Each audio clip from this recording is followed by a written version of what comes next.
ആംജിത്ത് Wilson.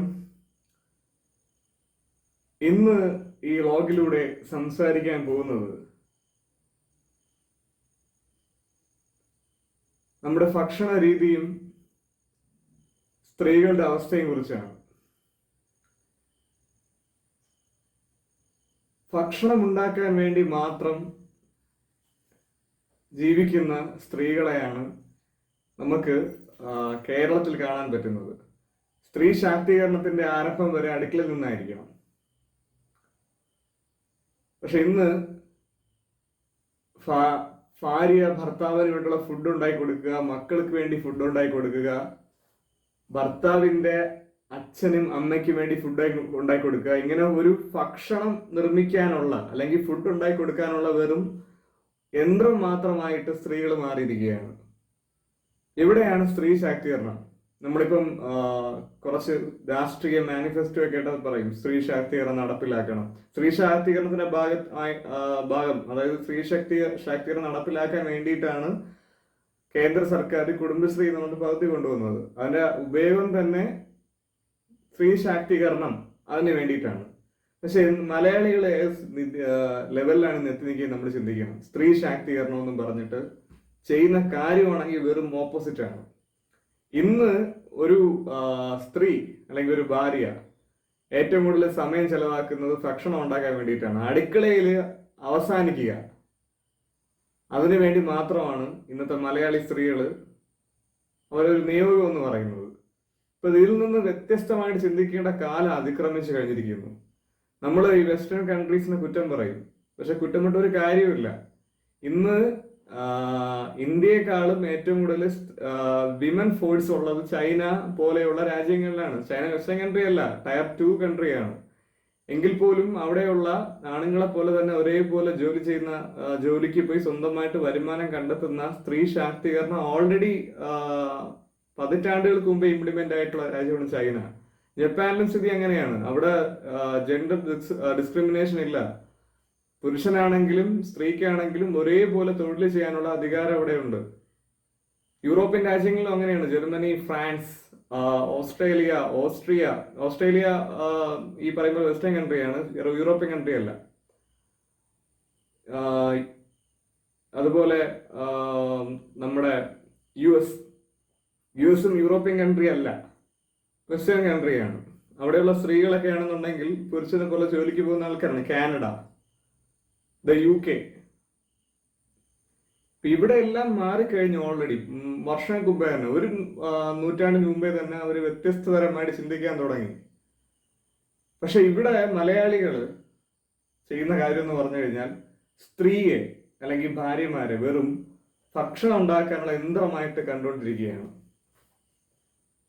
നിങ്ങൾ US കുറിച്ച് ചിന്തിക്കുകയാണെങ്കിലോ Canada പോലുള്ള രാജ്യങ്ങൾ, ഏത് ടയർ 1 ഏത് രാജ്യത്തിനെ കുറിച്ച് എടുത്താലും, ടയർ 2 തന്നെയാണ്.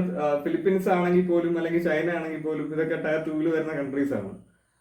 ആ ടയർ 2 വരുന്ന കൺട്രിയിൽ വരെ സ്ത്രീകളെ ഈ ഫുഡ് ഉണ്ടാക്കുന്ന യന്ത്രമായിട്ടല്ല കൺസിഡർ ചെയ്തിരിക്കുന്നത്. നമ്മുടെ മലയാളികളെ ഭക്ഷണ രീതിയാണ് അത് ഭയങ്കര ആരോഗ്യം എന്നൊക്കെ പറഞ്ഞ് ഗ്ലോറിഫൈ ചെയ്യാണ്. വേറൊരു രാജ്യത്തും ഇത്ര നല്ല ഹെൽത്തി ആയിട്ടുള്ള ഫുഡ് കഴിക്കാറില്ല, മലയാളികൾ മാത്രമാണ് ഇത്രയും ഹെൽത്തി ആയിട്ടുള്ള ഫുഡ് കഴിക്കുന്നത് എന്നൊക്കെ തെറ്റായിട്ട് പഠിപ്പിക്കുന്നതാണ്.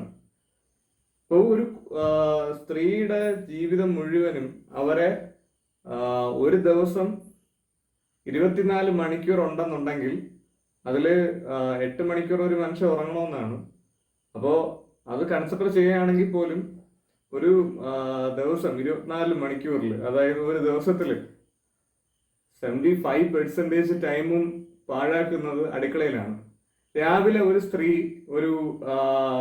ചില സ്ത്രീകൾ 4 മണിക്ക് എണീറ്റ് ജോലിക്ക് പോകാന്ന് പറഞ്ഞാൽ അടുക്കള പണിക്ക് പോവുക. അടുക്കളയിൽ 4 മണിക്ക് ഒരു സ്ത്രീ കയറുന്നത് കുട്ടികളെ സ്കൂളിൽ പറഞ്ഞ് വിടാൻ വേണ്ടിയിട്ടുള്ള ഫുഡ് ഉണ്ടാക്കുക, ഭർത്താവിന് കയറ്റാൻ വേണ്ടിയുള്ള ഫുഡ് ഉണ്ടാക്കുക.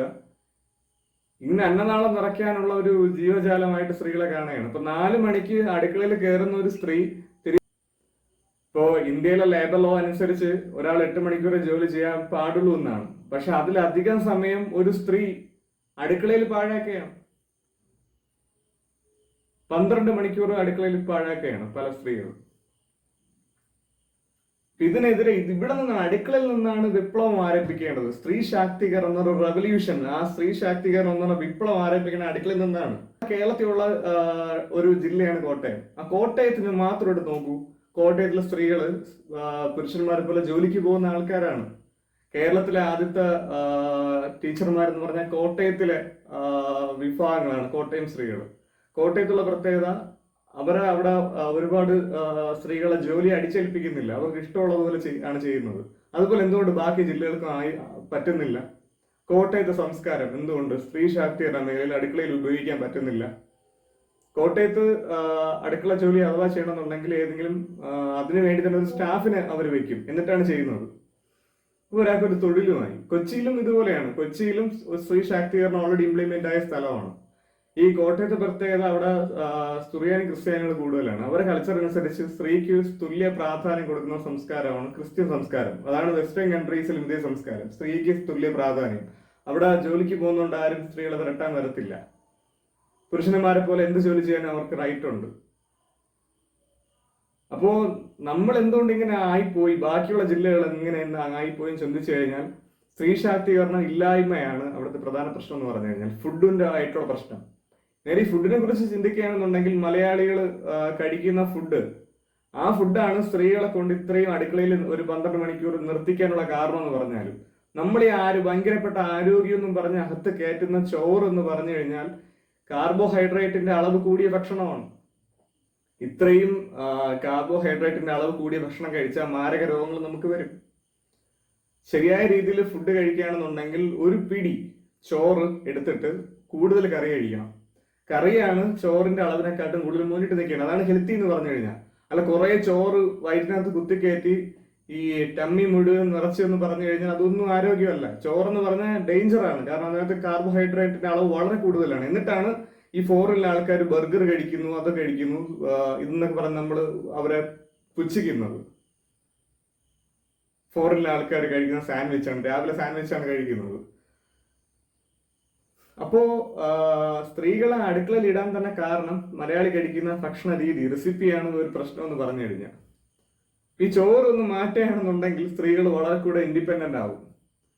ഭർത്താക്കന്മാർ ചെയ്യാറില്ല. ഇവിടുത്തെ മലയാളി ഭർത്താക്കന്മാർ ഒരിക്കലും ഇംപ്ലിമെന്റ് ചെയ്യാൻ പോകുന്നില്ല. സ്ത്രീകൾ അപ്പൊ പുരുഷന്മാർ ഒരിക്കലും ഈ ഒരു രീതിയിൽ ചിന്തിക്കില്ല. ഇനി ഈ പറഞ്ഞ വീഡിയോ അവർ കേട്ടാൽ പോലും, ഈ വ്ലോഗ് അവർ കണ്ടാൽ പോലും അവർ ഒരിക്കലും അതിന് മുന്നേറില്ല, അങ്ങനെ ചെയ്യാൻ വേണ്ടി തുനിയില്ല. നിങ്ങളാണ് ചെയ്യേണ്ടത്. സ്ത്രീകളാണ്, ഈ ഭാര്യമാരാണ് വ്യത്യസ്ത രീതി ചിന്തിച്ച ഒരു വിപ്ലവം കൊണ്ടുവരാനുള്ളത്. ഭക്ഷണ രീതി ആദ്യം മാറ്റുക എന്നുള്ളതാണ് ആദ്യം ചെയ്യേണ്ടത്. അതിനെക്കുറിച്ച് ശരിയായ രീതിയിൽ പറഞ്ഞ് അതിനകത്തൊരു മനസ്സിലാക്കി കൊടുക്കുക. ഈ കാർബോഹൈഡ്രേറ്റ് അമിതമായിട്ട് കഴിക്കാൻ പാടില്ല, ഭയങ്കര ഡേഞ്ചർ ആയിട്ടുള്ള സാധനമാണ്. ഇതാണ് ഇപ്പം കറിയെക്കാട്ടും അധികം ആൾക്കാർ കഴിക്കുന്നത് ഇതാണ്. ഈ വെസ്റ്റേൺ കൺട്രീസിലാണ് സ്ത്രീക്ക് ഇത്രയും സ്വാതന്ത്ര്യം കിട്ടാനും കൂടുതൽ സമയം ജോലിക്ക് വേണ്ടി അവർ കണ്ടെത്താനും, ഓഫീസിൽ ജോലിക്ക് കോർപ്പറേറ്റ് ജീവനക്കാരാണ് പലരും, പ്രൈവറ്റ് കമ്പനികളിലൊക്കെ ജോലിക്ക് പോകാൻ അവർക്ക് പറ്റണ കാര്യം എന്ന് പറഞ്ഞു കഴിഞ്ഞാൽ അവർ ഭക്ഷണത്തിന് വേണ്ടിയിട്ട് ഇങ്ങനെ ഉണ്ടാക്കാൻ വേണ്ടി വീട്ടിൽ കിടക്കുന്നില്ല. സ്വന്തമായിട്ട് ചിന്തിക്കാനുള്ള, സ്വന്തമായിട്ട് പണം ഉണ്ടാക്കാനുള്ള, സ്വന്തം കാലിൽ നിൽക്കാനുള്ള സ്വാതന്ത്ര്യം അവർക്കുണ്ട് അവിടെ. കാരണം വെസ്റ്റേൺ ടയർ 1 കൺട്രീസിൽ ഓൾറെഡി ഡെവലപ്ഡ് ആയിട്ടുള്ള കൺട്രീസ് ആണത്. അവിടെ പലരും കഴിക്കുന്ന ബ്രേക്ക്ഫാസ്റ്റ് എന്ന് പറഞ്ഞാൽ സിറിയൽസ് കൊണ്ടുള്ള ഗ്രാനോള അല്ലെങ്കിൽ അതുപോലെയുള്ള ഭക്ഷണ പദാർത്ഥങ്ങളാണ് കഴിക്കുന്നത്. പിന്നെ ടോസ്റ്റ് ചെയ്ത ഫുഡ് കഴിക്കും. ടോസ്റ്റ് ചെയ്തെന്ന് വെച്ചാൽ ഈ പീനട്ട് ബട്ടറോ ജാമോ ഒക്കെ വെച്ച ബ്രെഡ് പോലെയൊക്കെ കഴിക്കുന്ന ഭക്ഷണങ്ങൾ. പിന്നെ കൂടുതൽ അവർ രാവിലെ മുട്ട കഴിക്കാറുണ്ട്, പാൻ കേക്ക് ഉണ്ടാക്കാറുണ്ട്, വാഫിൾസ്, ബാഗിൽസ് കഴിക്കാറുണ്ട്, ഓട്ട്മീൽ പോട്ട് കഴിക്കാറുണ്ട്. ഇതൊക്കെ ഹെൽത്തി ഫുഡ്സ് ആണ്, ഇതൊന്നും ജങ്ക് ഫുഡ് അല്ല. ഈ ജങ്ക് ഫുഡ് ഈ ബർഗർ കഴിക്കുന്ന പറഞ്ഞ ജങ്ക് ഫുഡ് എന്ന് ആൾക്കാർ പറയുന്നുണ്ട്. പക്ഷെ ബർഗർ എന്നെക്കാട്ട് എത്രയോ ഇരട്ടി ദോഷമാണ് ഈ കഴിക്കുന്ന ചോറിലടങ്ങിക്കുന്ന കാർബോഹൈഡ്രേറ്റ്. അത് കഴിച്ചിട്ടാണ് അവിടെയുള്ള ആൾക്കാർ ഈ പറയുമ്പോൾ ടോസ്റ്റ് ചെയ്ത് കഴിക്കുന്നതിനെ കുറിച്ച് കുറ്റം പറയുന്നത്. അവരെന്തുകൊണ്ട് ഈ രീതിയിൽ ലൈറ്റ് ഫുഡ് രാവിലെ കഴിക്കുമെന്ന് ചോദിച്ചു കഴിഞ്ഞാൽ, എപ്പോഴും ഹാർഡായിട്ടുള്ള ഫുഡ് രാവിലെ കഴിച്ചു കഴിഞ്ഞാൽ എൻ്റെ ഡേയിലെ വർക്കിനെ അത് ബാധിക്കും. ഹെൽത്തി ആയിട്ടിരിക്കണമെങ്കിൽ ലൈറ്റ് ഫുഡാണ് രാവിലെ കഴിക്കേണ്ടത്. ഈ ലൈറ്റ് ഫുഡ് കഴിച്ചാൽ മതി അവർക്കൊരു കുറച്ച് ബ്രെഡും ആ ബ്രെഡിന്റെ അടിയിൽ കുറച്ച് ചീസും വെച്ച് ഒരു ഓംലെറ്റും കൂടെ കഴിച്ചു കഴിഞ്ഞാൽ അവരെ ബ്രേക്ക്ഫാസ്റ്റ് ആയി. അത്രയും സ്വന്തമായിട്ട് ഉണ്ടാക്കാവുന്നതേ ഉള്ളൂ. അങ്ങനെ ഉണ്ടായി കഴിഞ്ഞാൽ ആ സ്ത്രീക്ക് നേരെ ജോലിക്ക് പോവാം, അടുക്കളയിൽ ഭർത്താവിന്റെ അടിമയായിട്ട് കിടക്കാം. ഇനി മറ്റൊരു വസ്തുത എന്നത്, ഇവിടുത്തെ ഓരോ കുടുംബസ്ഥന്മാർ അല്ലെങ്കിൽ ഭർത്താക്കന്മാർ ചോറ് അടുപ്പിൽ വെച്ച് കൊടുത്താലേ അവർ കഴിക്കുകയുള്ളൂ. വീട്ടില് ഫുഡ് ഉണ്ടാക്കാൻ വേറെ കാര്യങ്ങളൊക്കെ ഉണ്ടായിരിക്കും, പക്ഷെ അവർക്ക് ഫുഡ് ശരിയാവണമെന്നുണ്ടെങ്കിൽ ഈ വിറകടുപ്പിൽ തന്നെ വെച്ച് കൊടുക്കണം. ചില ആൾക്കാർക്ക് എങ്ങനെയാണ്. അതിന്റെ പ്രധാനപ്പെട്ട കാരണം അല്ലാന്നുണ്ടെങ്കിൽ ഇത് ശരിയായ രീതിയിൽ അതിനെ വേവിച്ചെടുക്കണം, വളരെ ശ്രദ്ധിച്ച് വേവിച്ചെടുക്കണം. കുറെ കൂടെ ശ്രദ്ധിക്കാതെ തന്നെ അടുപ്പിൽ വെച്ച് കഴിഞ്ഞാൽ ഒരുപാട് റിസ്ക് കുറവാണ് ഈ ചോറുണ്ടാക്കുന്നത്. അപ്പോൾ അടുപ്പിൽ ഇതെല്ലാം ഉണ്ടായിരുന്നിട്ടും സൗഭാഗ്യങ്ങളെല്ലാം ഉണ്ടായിട്ടുണ്ടെങ്കിലും സ്ത്രീകളെ നേരത്തെ പറഞ്ഞ പോലെ ഒരു റോബോട്ടായിട്ട് ഈ മലയാളികൾ കാണുന്നതുകൊണ്ട് അവരെ കൊണ്ട് തന്നെ ഈ അടുപ്പിൽ തീ ഊതിച്ചു, വിറവ് കളക്ട് ചെയ്ത് ഈ അടുപ്പിലൊക്കെ ഇട്ട് കലത്തിൽ വെച്ച് വേവിക്കാന്ന് പറയും ടെക്നിക്കലി. അങ്ങനെ വേവിച്ച് കൊടുത്താലേ ചിലവർ കഴിക്കുകയുള്ളൂ. ഇതിന്റെ കുഴപ്പം എന്താണെന്ന് നമ്മൾ മനസ്സിലാക്കണം. ഭർത്താവ് പറഞ്ഞം കേട്ടോണ്ട് ജീവിതം ആക്കാൻ നടക്കുന്ന സ്ത്രീകൾ ഈ അടുപ്പിൽ വെച്ച് വേവിക്കുമ്പം ഈ പുക കാരണം ഉണ്ടാകുന്ന പ്രശ്നം എന്താണെന്ന് നമ്മൾ തിരിച്ചറിയണം. നമ്മുടെ ഇന്ത്യയില് വർഷത്തില് 32 ലക്ഷം മരണങ്ങൾ നടക്കുകയാണ് ഈ അടുപ്പില് ആഹാരം ഉണ്ടാക്കുന്നതിലൂടെ. കാരണം ഈ പുകയെല്ലാം ശ്വസിച്ച് മൂക്കിനകത്ത് കയറ്റി സ്ത്രീകൾ വളരെ രോഗിയായി മാറുകയാണ്. ഈ 32 ലക്ഷം മരണത്തിന്റെ കാരണം ഈ അടുപ്പിൽ ഊതുന്നതാണ്. അടുപ്പിൽ ഊതി ജോലി ചെയ്യുന്ന ആൾക്കാർക്ക്, അല്ലെങ്കിൽ വിറവടുപ്പിൽ സ്ഥിരം ഊതി ഊതി ഊതി ചോറ് വയ്ക്കുന്ന ആൾക്കാർക്ക് ഇൻസോംനിയ വരും. എന്ന് പറഞ്ഞാൽ ഉറക്കക്കുറവ് വന്നിട്ട് പിന്നെ അത് വേറെ രോഗങ്ങളായിട്ട് മാറും. 2 ഹൃദയ സംബന്ധമായ രോഗങ്ങൾ ഉണ്ടാവും. 3 സ്ട്രോക്ക് ഉണ്ടാവും. 4 ലങ് ക്യാൻസർ ഉണ്ടാവും. എന്ന് പറഞ്ഞാൽ ശ്വാസകോശ ക്യാൻസർ വരും. ഇതൊക്കെ ഇതിന്റെ പ്രശ്നമാണ്, ഈ വിറകടുപ്പ് ഉപയോഗിക്കുന്നതിനുള്ള കുഴപ്പമാണ്.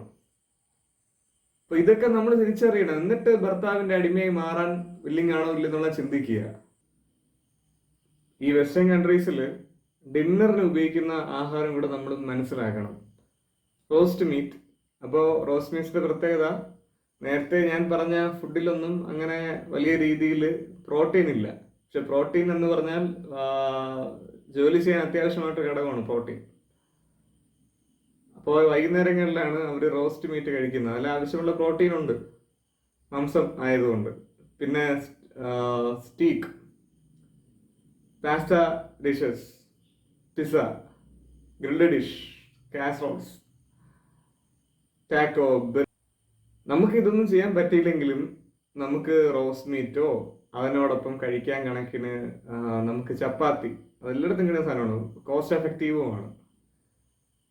നമ്മുടെ ഇവിടുത്തെ അരിയുടെ ഇപ്പോഴത്തെ 2025 8-ാം തീയതി 6-ാം മാസം, ഇപ്പോൾ അരിയുടെ വില എന്ന് പറഞ്ഞാൽ ഏകദേശം ചില അരിക്ക് 45 കൊടുക്കണം, ചില അരിക്ക് 60 കൊടുക്കണം, 55, 40, 60, 65. അതിനിടയിലാണ് ഇപ്പോഴത്തെ 1 കിലോ അരിയുടെ വില. പക്ഷേ ഈ ആട്ടാ മാവിൽ അല്ലെങ്കിൽ ഗോതമ്പിൽ ഉണ്ടാക്കുന്ന ചപ്പാത്തിക്ക് അത്ര എക്സ്പെൻസീവ് ഒന്നുമല്ല. നമുക്ക് ഡിന്നറിന് ചപ്പാത്തി ഉപയോഗിക്കാം. അതുപോലെ എൻ്റെ കൂടെ പ്രോട്ടീൻ കിട്ടാൻ കണക്കിന് റോസ്റ്റ് മീറ്റും ഉപയോഗിക്കാം. അപ്പോൾ കുറെ കൂടെ സ്ത്രീകൾ ഫ്രീ ആവുകയാണ്, നമ്മുടെ ഹെൽത്തും വീണ്ടെടുക്കാൻ പറ്റും. ഇപ്പോൾ യഥാർത്ഥത്തിൽ വിപ്ലവം ആരംഭിക്കുന്ന അടുക്കളയിൽ നിന്ന് തന്നെയാണ്. ഇപ്പൊ നേരത്തെ ഞാൻ പറഞ്ഞല്ലോ, മധ്യ കേരള എന്ന് പറഞ്ഞു കഴിഞ്ഞാൽ സ്ത്രീക്ക് ഒരുപാട് സ്വാധീനമുണ്ട്, സ്വാതന്ത്ര്യവും ഉണ്ട്, എല്ലാ മേഖലയിലും സ്വാധീനമുണ്ട്, പല ഫീൽഡിലും. അതുപോലെ ഒരുപാട് ഇൻഡിപെൻഡന്റ് ആയിട്ട് അവർക്ക് എന്തും ചെയ്യാൻ പറ്റും.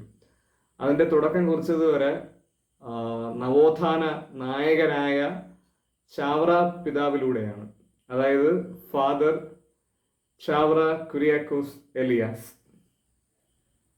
അദ്ദേഹം ആണ് CMI എന്ന് പറയുന്ന ഒരു മൂവ്മെന്റ് ആരംഭിക്കുന്നത്.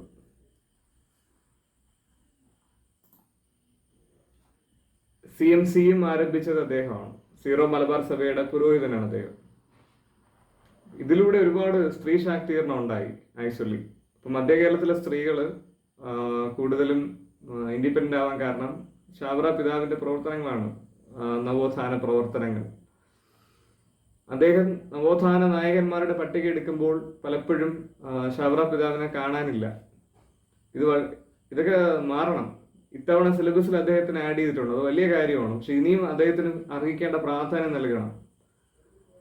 പൊതുസ്ഥലത്ത് അദ്ദേഹത്തിന്റെ പ്രതിമ വരണം, എന്നാൽ മാത്രമേ അദ്ദേഹത്തിന് നമ്മൾ വിസ്മരിക്കുന്നതിന് തുല്യമാണ്. അല്ലെങ്കിൽ അങ്ങനെ ചെയ്തില്ല എന്നുണ്ടെങ്കിൽ. വി.ടി. ഭട്ടതിരിപ്പാട് അടുക്കളയിൽ നിന്നും അരങ്ങേറ്റയ്ക്ക് എന്ന കൃതി എഴുതുന്നതിന് 60 വർഷം മുമ്പേ സ്ത്രീ ശാക്തീകരണം ഇംപ്ലിമെന്റ് ചെയ്ത വ്യക്തിത്വമാണ് ചാവറ പിതാവ്. അപ്പൊ അതൊക്കെ അനുസ്മരിക്കുക, ആ രീതിയിൽ മുന്നോട്ട് പോവുക. മധ്യ കേരളത്തിലെ സാംസ്കാരിക വിപ്ലവം എല്ലായിടത്തേക്കും എത്താൻ നമുക്ക് സാധിക്കണം. ഇപ്പൊ സ്ത്രീ ശാക്തീകരണം നാളെ രാവിലെ മുതൽ, നാളെ ഫുഡ് ഉണ്ടാക്കുന്ന സമയം മുതൽ സ്ത്രീകൾ വ്യത്യസ്തമായിട്ട് ചിന്തിക്കുക, ചെയ്യുക. വിമൺ എംപവർമെന്റ് ഉള്ള ഏറ്റവും ബെസ്റ്റ് സംസ്ഥാനം കേരളമായി മാറട്ടെ എന്ന് ആശംസിച്ചുകൊണ്ട് ഞാൻ എൻ്റെ വീഡിയോ വൈൻഡപ്പ് ചെയ്യുകയാണ്. Thank you.